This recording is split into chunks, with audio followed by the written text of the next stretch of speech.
Good evening, everyone. I'd like to welcome all to the July 22nd business meeting of the Grosse Ile Township Board of Trustees. Entire board is present. Call the meeting to order at 7:40. And let's begin with the Pledge of Allegiance. Pledge allegiance to the flag of the United States of America and to the republic for which it stands, one nation, under God, indivisible, with liberty and justice for all.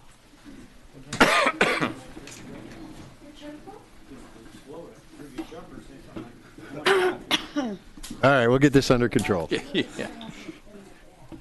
Okay, we concluded a study session with the Downtown Development Authority on some land, some property distribution control. Anyway, we'll let you know how that goes in the foreseeable future. With that, I'll entertain additions or deletions to tonight's agenda. Remarkably, with none offered, I'll ask for a motion to approve the agenda as published. So moved. Yeah, I'll give that to Mr. Nelson, and I'll second it to Trustee Budney. Those in favor of approving the agenda as published, please signify by saying aye. Aye. Aye. Opposed? None offered. The agenda is therefore approved.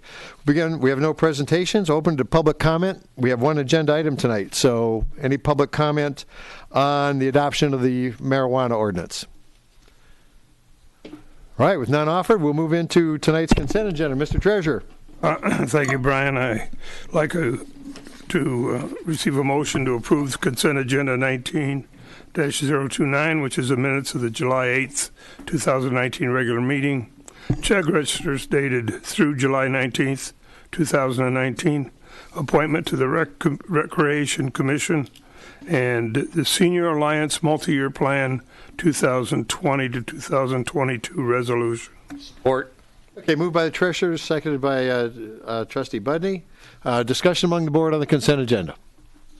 None offered. Those in favor of approving the consent agenda as published, please signify by saying aye. Aye. Aye. Opposed? With it having approved, I'd like to have Mr. Novak introduce the member who just volunteered her time. I wasn't. If it didn't get approved, Chad, I wasn't going to embarrass anybody. Karen, come on up. Introduce yourself. Hello, everyone. I'm Karen Olenek, and some of you are familiar looking to me, and some of you aren't. So nice to meet all of you tonight. I have been an island resident for over 30 years, and I also am on the Rec Commission for Island Fest, which I just became a member of that this past year and got to work on the Island Fest, which was a success.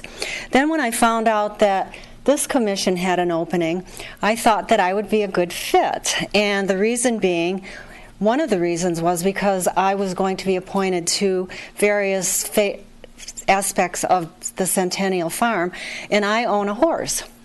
And I board a horse, so I'm very familiar with all the boarding aspects, anything from fencing to actual boarding to feeding to the grounds, right on down to horses and the care of horses. So I thought that would be, it was actually something I was really interested in as well.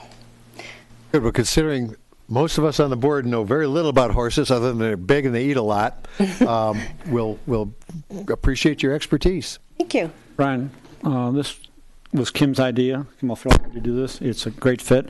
I've known her since a long time, 19 years when she used to live over by me on Rio. And at the end of the day, my only question for you is, are you going to board your horse over here? Could I? Sure. I could walk over to ride him then. Just being my unserious self for a minute. That's personal decision. Well, Karen, welcome aboard. I'm sorry, Ms. O'Connor. I didn't want to be misunderstood.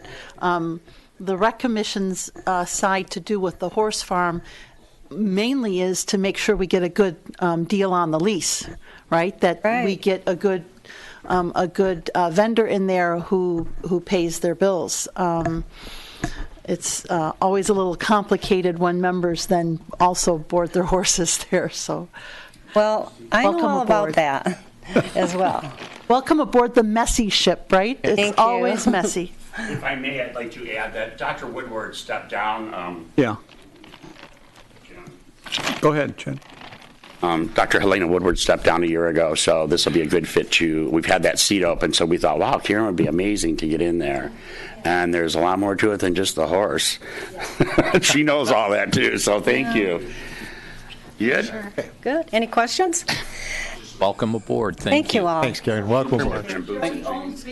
Oh, no. Yeah. Strike that comment. Thanks, Karen. Okay.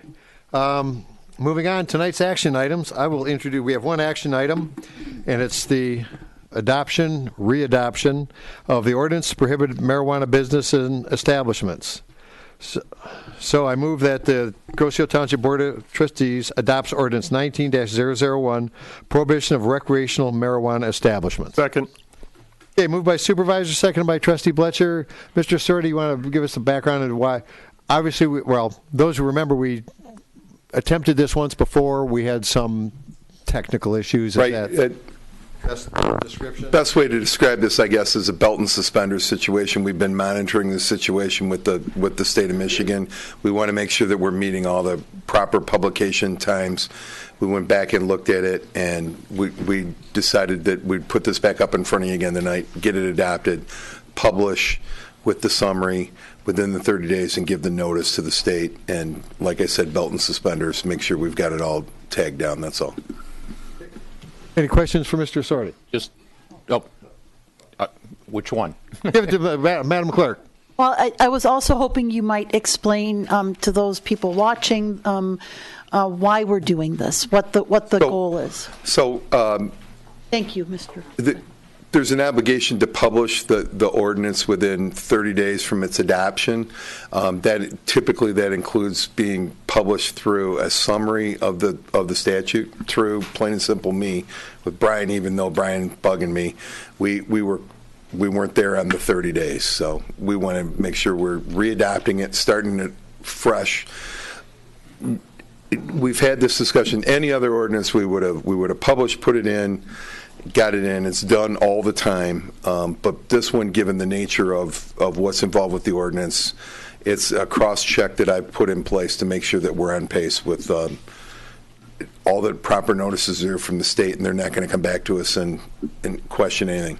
But I guess more to the point, why we are pursuing this course of action on this topic, why we are making this motion, what it means to Grosse Ile, and sure. I'm sorry. That's okay. I didn't follow That your wasn't lead. clear. I'm sorry. Well, the whole point was last year they put into place, we all know about the medical marijuana and the things that were put in place as far as this board chose not to do anything with the medical marijuana because it was a specifically opt-in. You had to specifically opt in to allow medical marijuana within your community. This ordinance for recreational marijuana to allow facilities is a completely different bird. It requires now that you specifically opt out. So that was the intent of this ordinance. This board wanted and took the direction last time, and I'm assuming you're going to again tonight. But that's up to you to opt out so that we do not have recreational marijuana facilities are not allowed on Grosse Ile Township. And I believe you explained to us, too, that even though we are taking this step today, should a future board or the community change its mind, that it can always be amended. But we wanted to be sure we had this in place because we don't know where the rules and the laws and the licensing is going. We wanted to make sure we had something in place when we got approached by... Right. So the state of Michigan was supposed to adopt rules and put everything in place by the end of this year, as that's what we're looking at. The predictions now are we're looking at November before the rules even come out, before we would even know what's happening. Of course, the panel that was in place to evaluate these things when there was a change in the government at the state level at this last year after the election, the new governor put new people in place and a new board, and they started over from scratch, obviously with a different bent towards what was acceptable, what was not under those rules.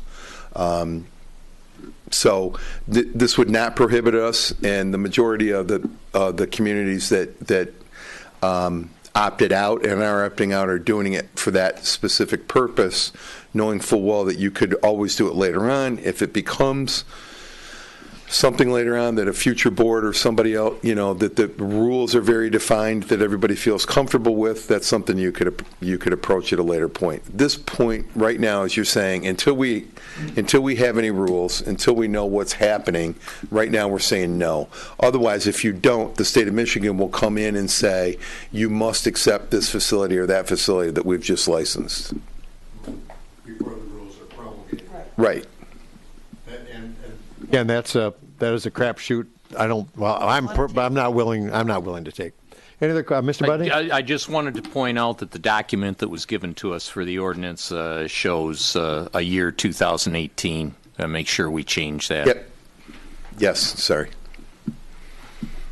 Other questions, comments for Mr. Assorti?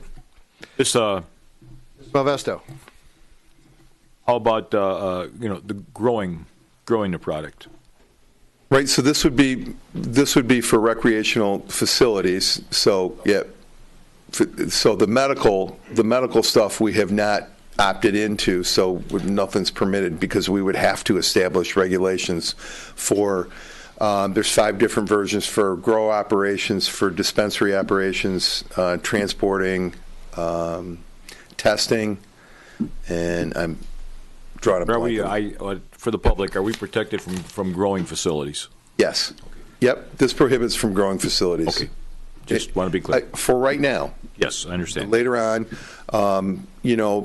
I will tell you, not that I'm promoting one thing or the other.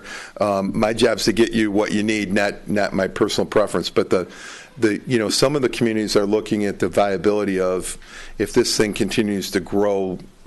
No, I'm sorry about the pun, but if this thing continues in the direction that it is, that some of the communities are looking at, well, maybe if we're going to allow something, maybe we'd allow something along the lines of a testing facility where we can bring in high-end equipment, people, tax rates. You've got now you're taxing facilities that are doing high-end testing type of things. And meeting some need of the... And that'd be depending on, again, how the rules roll out. Correct. We may be able to just look at that type of Correct. thing, not the broad brush, everything. And to be clear, nobody really knows what the interaction between the medical and recreational is going to... Right now, the state's saying that you're not going to get recreational unless you have medical. Because they want to get a jump start on the licensing and approval process. So it's going to be a long way off before everything gets done. And, the conservative approach that most communities are taking that aren't strapped for looking for a way to fund, either long-term pensions or deficiencies or whatever it is that they need to fund, is to just hold tight right now until everybody figures out what goes on. There's a lot of articles out there that are suggesting at some point that we may just do away with it all and have one set of rules for everything, which would be more logical in this sense. Because if you look at the medical requirements and the recreational requirements, it doesn't make sense. There's going to be so many inconsistencies, right? I mean, the current statute is right now that, yes, you can use marijuana on a recreational basis. Unfortunately, in the state of Michigan, unless you have a card and you buy it from a medical marijuana facility, there's no legal basis to purchase marijuana unless it's so. Everything is so intertwined that, and obviously the political pressure in both directions, so. And it's still a Schedule I drug on a federal basis. It's still a federal, correct. Still have that problem. So, anyway, moving along. Any other questions for Mr. Assorti? If none, this will be a roll call vote. And those in favor of adopting Ordinance 19-001, prohibition of recreational marijuana established, please indicate by saying aye. Mr. Malvesto? Aye. Mr. Budney? Aye. Treasurer Van Oss? Aye. Supervisor, aye. Madam Clerk? Aye. Mr. Nelson? Aye. Mr. Bletcher? Aye. Okay, it passes unanimously. Thank you, Mr. Assorti, and thank you, Board. That concludes tonight's action items. Clerk's report. Madam Clerk. Thank you, Mr. Supervisor. two quick things. Absentee ballots are available in the clerk's office for the August 6th special election. There are two millage proposals on our Grosse Ile ballot. One is a millage renewal for the fire department. Two is a millage renewal to maintain current police department operations. And starting tomorrow, July 23rd, anyone who wants to register to vote can only do so in the clerk's office for the August 6th election. So you can register to vote up to and including Election Day, but you have to come to the Grosse Ile Township Clerk's office to vote on Grosse Ile. And that's it. Brian, do you have anything? Okay. Thank you much. Thank you, ma'am. Mr. Treasurer? Yes. The June investment report are being finalized. They will be available for the next meeting, but you can view them on my treasurer's website. The 2019 summer property tax bills have been mailed to all property owners. They're due on September 16th because the 14th falls on a Saturday. If you do not receive the tax bill, please contact the treasurer's office to ensure that we have the proper mailing address, and you can request a copy of your bill. Eligible residents can apply for an extension of the summer property tax bill due date through February 14th, 2019. I think that would be 2020. Deferment applications are available online or at the treasurer's website, or you can just call Annette. She'll kind of walk you through it. Dog park passes are available at the treasurer's office, $10 for residents, $20 for non-residents. Applications are available online or at the office. That's all I have. Thank you, Mr. Treasurer. We'll move on to trustee liaison reports. Mr. Nelson? Yes, I'd like to give Kim O'Farrell's report tonight, if I could. Events this week: Tuesday, July 23rd, History on Wheels car show at Water's Edge / Smokies, 5 to 8 p.m. Pickleball at Water's Edge basketball court, 6:30 to 9 p.m. That's a drop-in. It's $3. Wednesday, July 24th, Christmas in July at Water's Edge pool, 7 to 9 p.m. Water balloons, visit with Santa in the dunk tank, hot dogs, chips, beverages, and ice cream for $6 per person. Santa, wow. Thursday, July 25th, summer concert series with stereo, dance pop rock, 7 to 10. Dodgeball at the community rink, 6 to 7:30 p.m. $3 drop-in charge, and the pool's open until 9 p.m. Saturday, roller disco party at the community rink, July 27th from 7 to 9 p.m. Pool open until 9 p.m. Derby Dolls show, 7 to 8 p.m. Open skate from 8 to 10 p.m. DJ Chad. I assume that's our Chad. Hot dogs, chips, beverages. It is free. August 2nd, at the Dusk movie in the pool, movie Finding Dory, and it is also free. And that's all that Kim has, but she's got her plate full. Thank you, Kim, for all you do. Thank you. Thank you, Mr. Nelson. Mr. Bletcher. Thank you, Mr. Supervisor. I have three reports. One is from the Open Space Greenways, and I'm really excited to present a guide to the natural areas of Grosse Ile, which is updated June of 2019. Look for this. This has some really cool stuff. If you like going for a walk in the woods or walk your dog or visit nature, this is something that is really, really cool. We have trail guides for the wildlife sanctuary. You have the Island Ferry Woods and New Ferry Trail that's in process. Grosse Ile trails include the Parkway Woods Playscape Trail. We have a map showing every location of every bit of Grosse Ile Nature Land Conservancy, as well as open space on Grosse Ile. We also look at the Centennial Farm Trails, Meridian Woods Trail, formerly Manchester Woods. There's information in here on the Detroit River International Wildlife Refuge, Gibraltar Bay Unit, as well as the Grosse Ile Open Space Committee and Nature Land Conservancy history. Stuff is really pretty interesting. It gets you in touch with your community.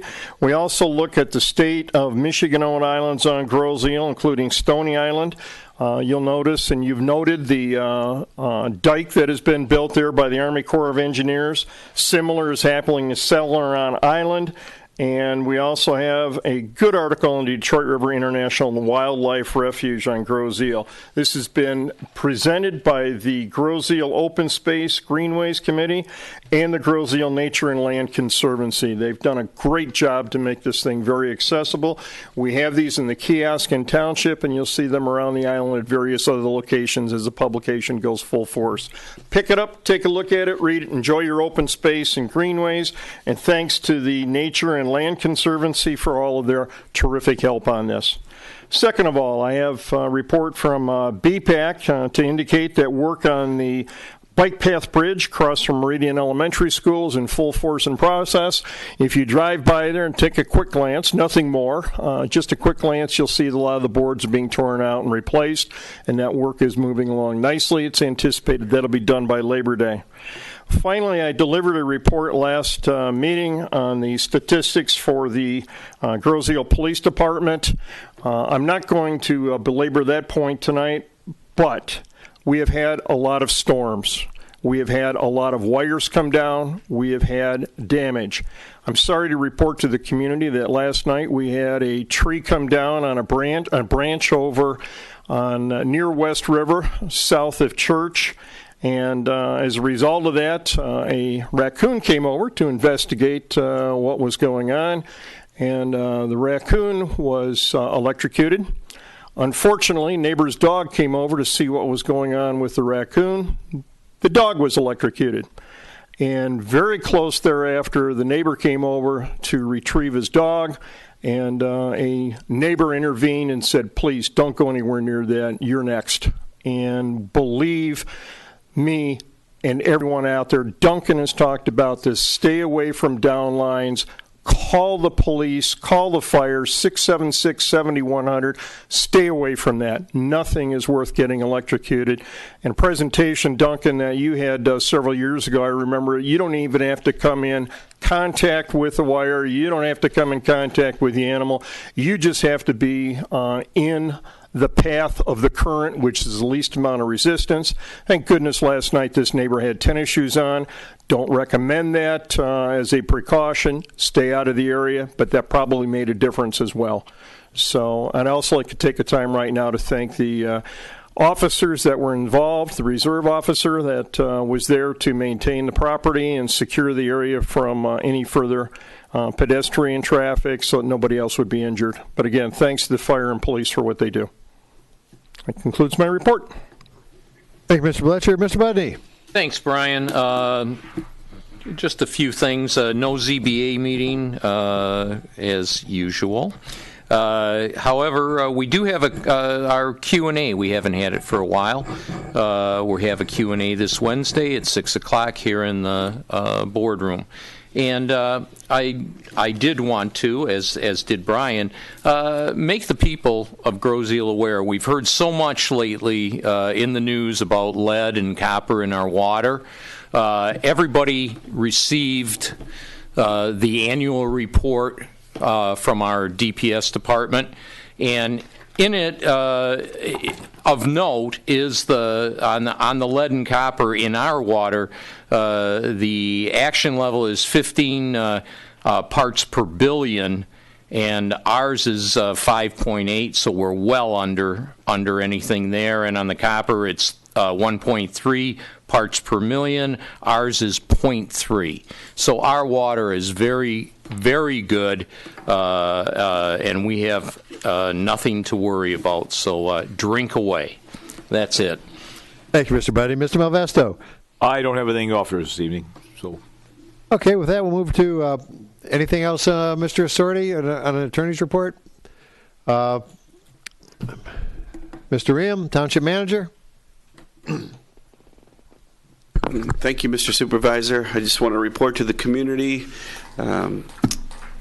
We have launched the Grosse Ile Connect app update, as we reported to you last meeting. And if you have a Droid version 9, you're not going to have pictures on it. They haven't worked that bug out yet. There were a couple of other bugs that I think probably drove Mr. Friel a little crazy. But the apples and everything are working. It's their latest and greatest version through the Bar Z company. And one of the, I would show you, but I have a version 9, so I don't have pictures. We have a button that once we do a push notification, the user, whoever does that posting, will then be able to place it on that button. So if you miss it, because every phone's a little different, it'll be there for a while. And we have some growing pains as well, but we're getting good reports. We just apologize for the frustration with some of the droids. So, Mr. Friel, anything else to add, or do we cover it? Great. 8,000 signed up. So we had, I believe, 83 something before, and I don't know what our number is now. Do you know? We had 8,600 before, and right now we're at 1,600 with the new app. So it's going to be I think this new with the Android problem, and then we had mostly Apple users. And right now, we're only at like 658 Apple users, so that's a lot of people haven't switched over yet. So It's going to take a while for that to migrate throughout the population. Nice pictures. I didn't get any pictures, so I'm a little perturbed. All right. Okay. Any questions? Thank you. Keep working on it. Okay, supervisor's report. The good. Well, I'll start out with everything that's been going on. The severe weather we had last Friday night, obviously, if you're following the news, a lot of homes in the local area, a lot of circuits were down, a couple 100,000 people affected. Very few on Grosse Ile. We had some trees down, we had the wire down, but very few homes affected. Our island drains very well, and most of the weak trees have already been blown out, so we have a pretty robust power distribution system, unlike 10 years ago. So we weren't severely affected. As you recall from last week when it was real hot and real muggy, we had several ozone action days. So what is an ozone action day? In 2015, the EPA lowered the standard in the National Ambient Air Quality Standards. This is the stuff I get to read. Lowered the ozone to 70 parts per billion. Okay, ozone, and there's 11 counties that are under study, including Wayne, Oakland, Macomb, Monroe, and Washtenaw. So all the counties around us are all under scrutiny for ozone ground level measuring on the hot and humid days. So the solution is ground level ozone bad, upper atmosphere ozone good. I don't know. Anyway, if possible, anything you can do to reduce fumes, particulates being added to the air, it's in your best interest to, if you need an excuse not to mow your lawn on a hot, muggy day, supervisor doesn't want you doing it, because if we continue to fail the ozone measurement, the National Ambient Air Quality Standards measurements, there could be increased restrictions on automobile emissions, et cetera, et cetera. There's all sorts of ramifications if our compliance gets worse. So anyway, numerous breathing problems, health problems related to ground level ozone. That's why we produce the ozone action days. If possible, do your part not to increase ground level ozone. I want to thank the boaters who are observing the request to not throw your wakes up on people's lawns with the high water, and particularly along East River Road, where many of the homes do not have revetted or protected waterfronts because they didn't have the onshore winds. The high water and then boat wakes are having some damaging effects. So if you can keep your boat operations on where you're making a wake as far from shore as possible, you will be making a lot more people less unhappy. We toured the McLeod site, Derek and I, last Wednesday.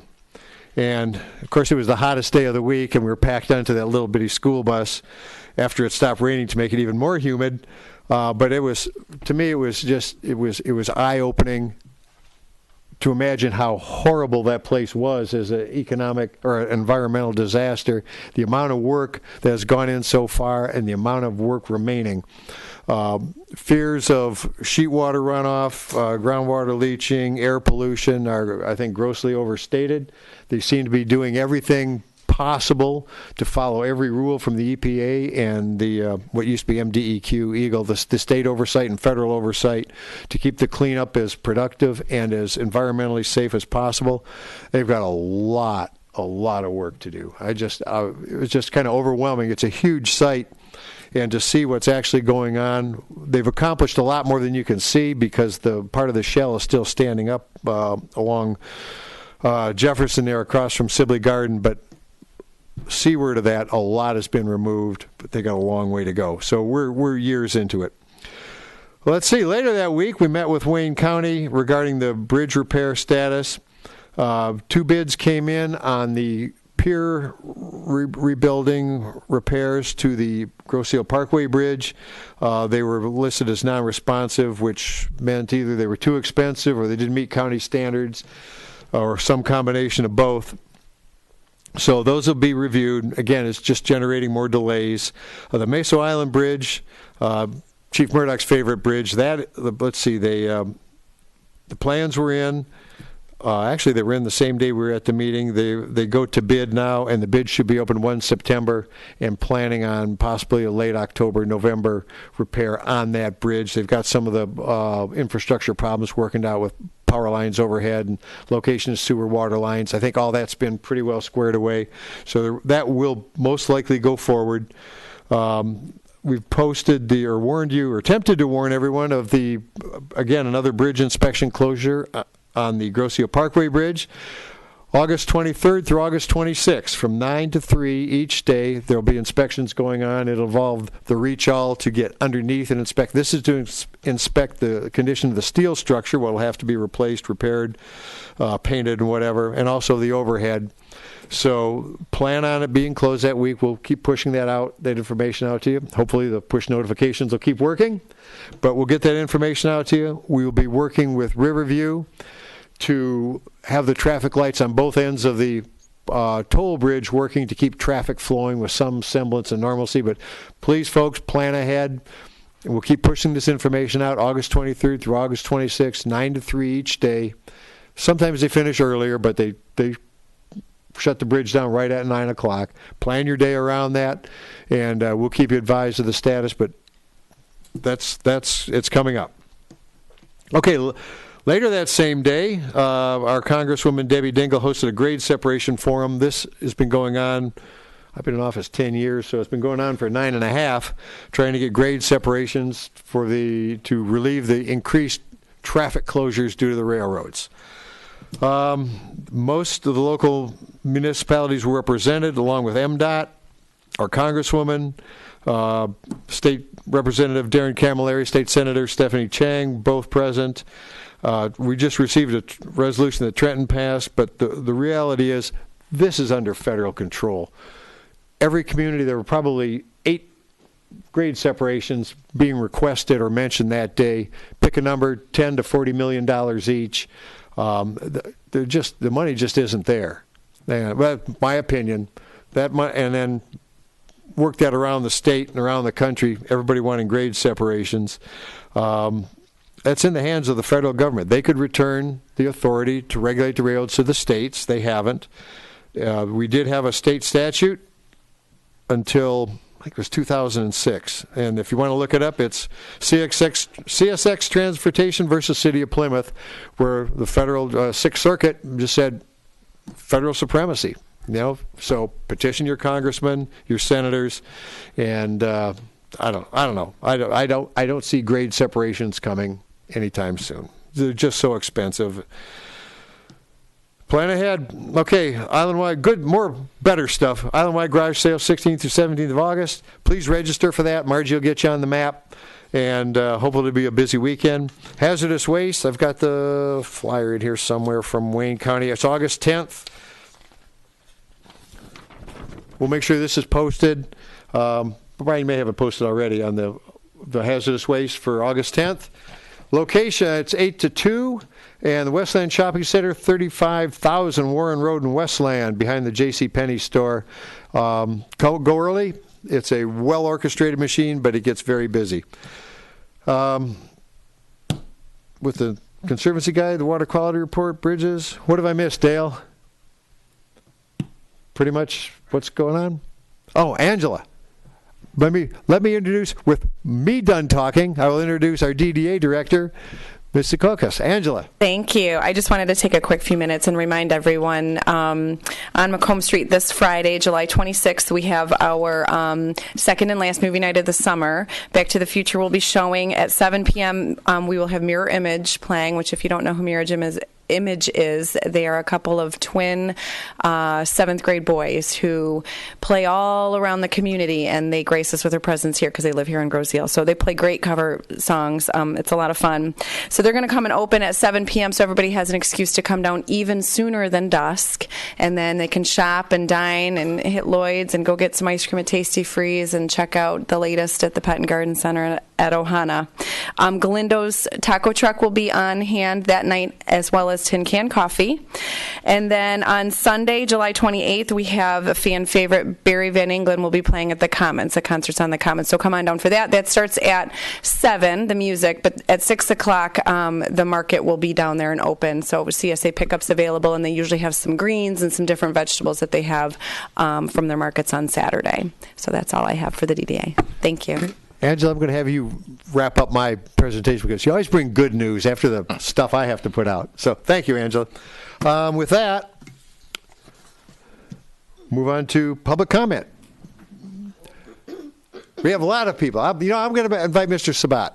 Oh, Kathy had her hand up.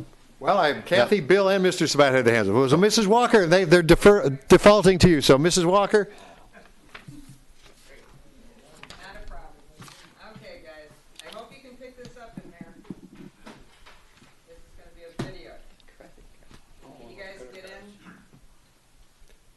You can zoom it in. How do I do that? Just turn the dial one way or the other. It's either going to get bigger or smaller. Okay. Right way. 50-50 chance. You did good. All right. Yay. Okay. It's a dirty looking screen, isn't it? But anyways, take a look. I'm talking about We Kayak tonight. Remember We Kayak? I remember We Kayak, but the water has not been kind to us. And I just did a video on Sunday to show what's going on. It's not just our marina, it's almost every marina. I mean, where we keep our boat, it's just a disaster. And it's the largest marina in the state of Michigan. So there's nothing you can do. But I wanted to just say that we will keep hoping for a west wind. We will keep hoping that the water, because one day I went down there and it was dry, and then 2 hours later it came back up, unfortunately. But I did want to show that we are obviously not going to have We Kayak this week, but we're going to keep trying. And if we don't get there, and I think we will by the end of the season, we'll still have a party somewhere. We do party. So I just wanted to tell you that because it's just so sad. The whole situation. I feel very sorry for Kim, and there's nothing you can do. And secondly, and this is a good thing, when we had 2 weeks ago when there was a storm, we were affected. We lost a big tree. And I wanted to thank, and I think I came down and I told Dale, TNT, which is people who work for you guys, they were wonderful. And I think good things should be said. You want to be critical, but they were great. They came out. We were done by 11:45 the next day, so we were thrilled. And it was a big tree. So, they had 9 guys working. So anyways, very nice situation. That wasn't pleasant, but they turned it into. But anyways, We Kayak, keep hoping, keep watching our Facebook page, and hopefully things will change. Thank you. Thank you. We'll pass our appreciation on to Tom at TNT. They do good work for us. Brian, Kathy, can I ask a question? The handicap, is that a possibility or not? We tried it once. If you have more than 3 people, it's horrible. And the thing is, I'm the only one who can use handicap parking, so everybody has to park over there, and it's wet. And if you slip and drop your kayak, you can lose $5,000. So it's just it doesn't work for us. Okay. So, and it's not working in Trenton. I mean, I don't know if you guys went by Trenton yesterday. Oh my God! Right. And Belle Isle was closed. I mean, it's everywhere. I have not even launched in St. Clair Shores, and I have a launch right at my boat.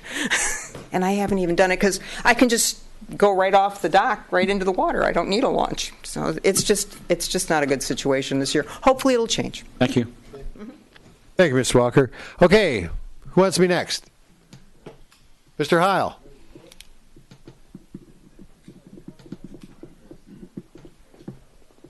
My name is Bill Heil. I live on East River.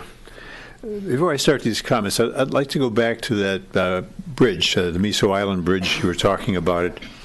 Construction starting possibly in late October. My thought on that was that there had been some concern about how much time it would take to do each lane. The plan is to, I believe, take the southbound lane first and repair it.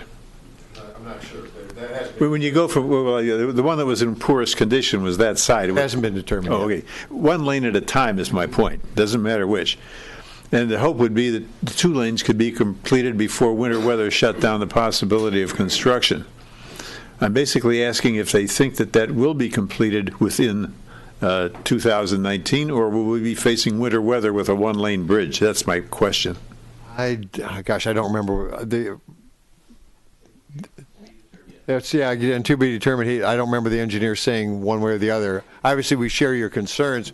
Get it done. Right. I'd like to comment about that meeting at McLeod. I was over there too. And I think that anybody who would have toured that premises would have been amazed at its size, at the complexities of the issues that are being addressed. And when I look at that, I have to take the considerable number of people who participate in making that happen and say they're doing a wonderful job of making progress in cleaning up the site. I called Brian Kelly just to make sure that I had a program of who was doing what in place. There were so many people I needed to refresh my memory on it by the time the day was over. At the same time, there are a group of stages. You might consider it like dominoes. One falls and then the next, and through the progress. And the area where I have the most concern is that I think that this particular project is something that emanates from or in coordination with the EPA is a bit unique in that somebody is allowed to use the property before it is fully remediated. And on top of that, they have the opportunity to put $20 million worth of investment, which in my mind is significant, into place. And at least at the moment, when they put it into place, we don't know what's under that ground. There's general agreement that the facility needs testing. At the same time, if you go and you try to figure out what's happening, we're on a national priorities list. But first of all, we need tests to find out where the bad stuff really is. And then we need to figure out what we're going to do with it. And then we need to figure out how much it's going to cost. And then we have to figure out where we're going to get the money. And how long will that take? Bill, it'll take a long time. That's my problem. Here, EPA has said they would allow someone to build as long as that building does not stop them from testing. So again, I saw that. I'm aware of that. So them building is not a problem because EPA is looking at that and not going to allow them to build anything where they can't get in and test and remediate if necessary.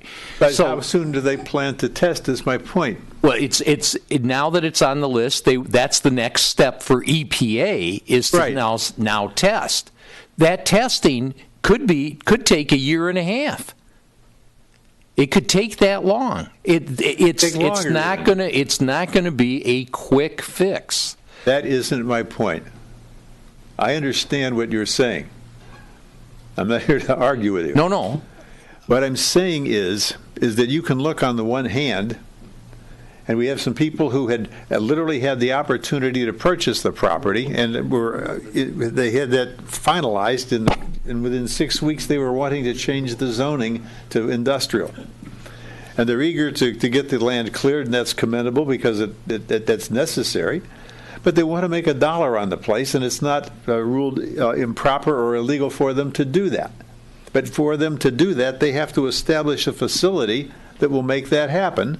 And there's a possibility that they, in their desire to make $1, which is a good business practice, are going to be in a situation where they're way ahead of the EPA, who hasn't found a way to find out where the problems are. I don't believe that EPA will let them get ahead of them. I hope that's the case. I'm just calling our attention to that. And we don't know, nobody's said what their exact plan is, What that means to us is that we have no idea exactly what kind of impact to the roads and the bridges and the very congestion we're talking about with the bridges as part of it is going to take place. So I'm just throwing out the awareness that as these phases progress, we're coming to a point where we will have a dog in the fight, and we need to be prepared to know what our rights are and what we can do to tactfully put forth a meaningful gesture to retain our quality of life. And that's what I wanted to mention. I mean, they're doing fine at this point, but down the road I can see that things could be more cumbersome. Mr. Hyle, we're deep into speculation now. I'm not speculating at all, sir. We're deep into speculation. Brian, I'm not going to accept, I'm not here to argue with you, but we're not speculating. Those are facts. They are foreseeable challenges. We're deep into speculation. I'm asking for foresight, not speculation. Okay. I'm not agreeing with that. Bill, let's we'll let it go. Know where you stand. Yep, and that's, I wanted to make it clear. Okay, there's no doubt in my mind. All right, Mr. Hyle. Mr. Sabat? Oh, Mr. Clark. Good to see you again. Woody Clark, Park Lane. Legal fees, please. Yep. Legal fees since the beginning of the fiscal year, April 1st, because you said you needed them for a couple months, so I'm just going back to April 1st. So Forrester and Law in the amount of $2,375. Yep. And to Cots, Sagster, and Wysocki in the amount of $1,089. And we haven't received from Assorti yet, so we're waiting on bills from him. Can I get that printed? Because I'm deaf. Yep. I'm right here. Okay, thanks. How many marijuana plants can we plant on our land? Any? 1? 5? Half an acre? Can somebody tell me? None. None? I thought it was 5. I don't know. It has to be, it could be in your backyard. That's what I'm talking about, my backyard. It has to be privacy. You can't see it from anywhere else. What? It has to be a fence or something around it. No, I you can put a see wall it, up. neighbors. Okay. Just asking. I'm going to caution you on public comment versus Q&A, but go ahead, Mr. Clark. You're on a roll. Okay. Now, you know anyone that uses their phone and they put it in their back pocket or between their belt line and their skin? This will do damage to your ovaries if you're a woman. Or in your front pocket, this will kill your sperm, men. Now, if you don't want kids, this is the best place to put it. If you don't believe me, just check it out. Okay, once again, the opinions expressed are those of Mr. Clark and not necessarily the position of Grosse Ile Township. Thank you, Mr. Clark. Let's see some people try this and let's see if they can get it. Mr. Sabat. The last time I was here was when we were making sure that Chief Barron got elected to be the chief. Thank you, ladies and gentlemen. A couple of decades ago, yes. I'm here with 5 subject matters. The last one will probably be the most important one. But going to West River and Loma Court, we had a Lorinda Benetal and a Dale Ram visit Mrs. Denman, Barbara Denman. She couldn't make it tonight. She was going to visit with you, but she was under the weather. And the issue was when Loma Court was all split up, they both agreed that something had to be done, and I have a letter as a document to prove that. And nothing was followed up on. We'd like to see that maybe Dale reactivate it. When you made those ditches in the back on Loma Court, and with all those homes, you made the ditches, but they're all facing Denman's property, and when it rains, you have higher land feeding down there, and it affects my property, it affects the neighbor just north of me, and then Denman's, and then also this whole issue was compounded by the homes that were built that Mr. Derek Thiel visited with Tony Gray a week and a half ago at our house, and they built a driveway. I'm sure you've all noticed that. Would you believe they didn't put a drain between both sides of the property, north and south? All they had to put in was 2 12-inch or 1 12-inch pipe. It wasn't put in. Tim Thompson said that the ordinance was okay, that it may need that drain. Well, guess what? All the geese on the west side of West River are visiting us every day, and no matter how many owls we put out there, it doesn't matter. And this can be a health hazard with mosquitoes and all that. And you can ask the patrol cars that pass through there, they see it all the time, and it's causing a lot of havoc with traffic. The second issue is, so Dale, I would like to see... We completely reworked that entire drainage at Loma down the west. I have pictures that show the drain is still pointing to Denman's property, thus feeding water all along there. Plus, Denman's property has a drain pipe. I'm not blaming you, Dale. I'm just letting you know. We reworked that. But It was never followed up. Lorinda and you were there in the middle of the rain and agreed. Which one it is? Yeah, you agreed that there was an issue that had to be addressed. But that was a commission project. We completely reworked that drain, and if I recall correctly, there was one of the properties would occasionally have water on it based on the engineer's recommendation, but it greatly improved the situation. But we can. It's been greatly increased right now, and you can pass by there, you can stop by, and hopefully mosquitoes won't eat your ankles away, and check it out. So it really wasn't done. The drainage, I took pictures. You go up Loma Court. I'm very familiar with Loma Court because I have to deal with it. All right. The other issue is the homes supervisor left this. The homes south of me are all suffering with that drain. Ms. Danville's not here, and other residents have their drains for all those new houses going right onto the low land in front of their homes. You can actually see the drains. They're not hiding it. And I could not figure out how Groseal approved that. It's very embarrassing to have those drains just feeding out front. That's like me taking my drains and feeding them out front. All right, so I know I only have 3-5 minutes, so I'll proceed since maybe I'm borrowing a few minutes from Ms. Denman since she was not here. As far as real quickly, Mr. Leftis, many, many months ago, I made a call and you were driving, and I didn't follow up. It's my fault. But in New York City, they have issues with bridges where we have on the West River, and it's a security problem. I think that road should be open. I think we should look into putting a Y pillars. They're wide pillars where they can hold all that weight. If they can do that in New York City, you can pass cars under there. All of Queens is like that. They had issues with the same thing we have. So I think we should look at that. The other issue is this Maroney issue with McLeod. You went to visit them. You said there's not going to be much effect. I'll guarantee you this island will inherit a lot of burden, especially the police department. And we got to protect our police department and our fire department because they're going to be so busy with all the issues that come with a terminal. And, you know, redistribution, all this kind of shipping lanes opening up, and it's going to increase issues with the bridge. We're going to lose a bridge here or two. You never know. I'm not being a pessimist. I'm being an optimist. But the whole point is, I think the township, and I talked to Mr. O'Donnell about this, I think the township and maybe other cities would like to buy that land, take it over and do something with it. Do something constructive with it. Build a resident home. I think we're all getting up in age. God help us all for caregivers. They're underpaid, but the point here is, all I'm trying to say is, you got to do something with that land. That terminal cannot come in there. This island will suffer, and there'll be irreparable damage to it. Your value of your homes are going to go down. These gentlemen here and their teams are going to suffer because they're going to be so busy. And you're talking about saving money. This is your opportunity to do something about it. I'm willing to invest in the opportunity to own some of that property. I think if the township passed a millage or two, I think it'll be worth the investment. We got to protect this island. That's it. So, Dale, I just want to say to you, I would like to work with you about addressing the problem on Loma Court, the issue with West River. I think it all ties in together.